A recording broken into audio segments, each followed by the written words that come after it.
And we're talking about trading fairly, something that people, I think, are becoming more and more conscious with. Leah Walsh from Trade Ottawa, Equitable, right? Yeah. Okay, I said it right, sort of. Good morning to you. Good morning. 1 week from today, a pretty special event as Trade Ottawa has teamed up with 10,000 villages. Yes. At both locations, the Bank Street and Westboro locations, we're going to be having what they call a shop and share. Oh, nice. So it's an event where people can come and get their holiday gifts, and a portion of that will be donated to Trade Ottawa to help continue and promote fair trade in Ottawa. I like giving. I think it's fun to give a gift. I think it's even more fun when you give it and you tell the story of that, actually, of each thing. And there's a story with each product when it comes to you fair traded. I find that sometimes when something isn't designated as fair trade, the story of the creation of that thing might be hidden, actually, because we don't want to know the story. Absolutely, yeah, absolutely. That's one of the main things about fair trade, is to create those more direct relationships between consumers and producers. Right. And to be able to know how that product was made, totally. I think people, too, would be shocked if you haven't shopped for fair trade products at the price point, which is quite oftentimes is right in the same range as anything that isn't fair trade. Especially for things that are of equal quality, it is very comparable, yeah. Right, and we're talking about lots of products are made around the world and they're fine and everything, but we're talking about something where there's a process to make sure that something is fairly traded, correct? Yeah, absolutely. There are standards that have to be upheld. The idea is to give a fair price to the producer so that you can cover the cost of producing the product and live some sort of life as well. So it helps with avoiding a lot of the things like human trafficking and unsafe working conditions and things that happen. Okay. So it's the main idea is to allow for that kind of I guess dignity that comes with getting a fair price. Love that. Okay, so now we've got the ideals behind it talked about. Let's talk about the products and let's do some shopping. Absolutely. I love those bowls. The bowls are actually, they are beautiful ceramic. They're microwave, dishwasher, and oven safe. Oh, fantastic.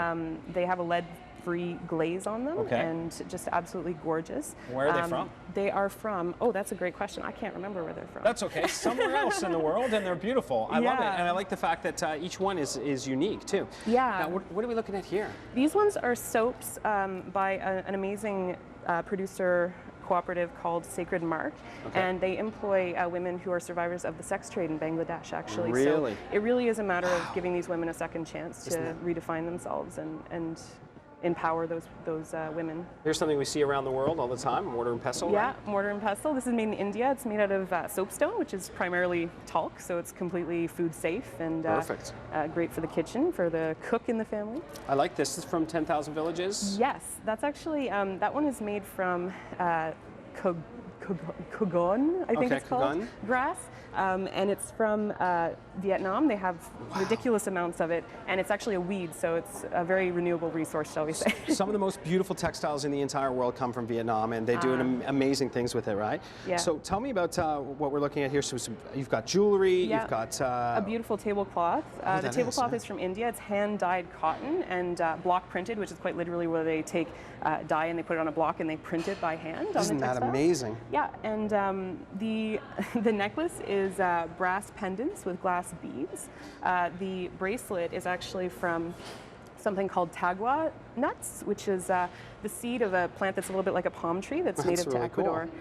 And they dye them and carve them into little beads. Very, very robust seeds. So instead of saying, and there's nothing wrong with saying, oh, I love that bracelet, where did you get it? Oh, I got it at the store across the street. Yeah. Now there's a whole other thing. Well, it comes from South America, they make them, they're amazing, and then you've got this great story. Yeah. So much stuff we haven't got to. This bag? The bag, it is 100% cotton. It is super sturdy. Yeah, it really is. And really beautiful, so much better alternative than buying plastic bags, of course. What's this? The dried fruit is from this amazing company called Level Ground. It's based out of BC, and they work with producers in Colombia who grow all the fruit, hand cut, dry it all naturally. There's no sugar added, but it still tastes like candy. It is so good. Oh, yum. So a good treat for kids and everybody, guilty-free. Yeah.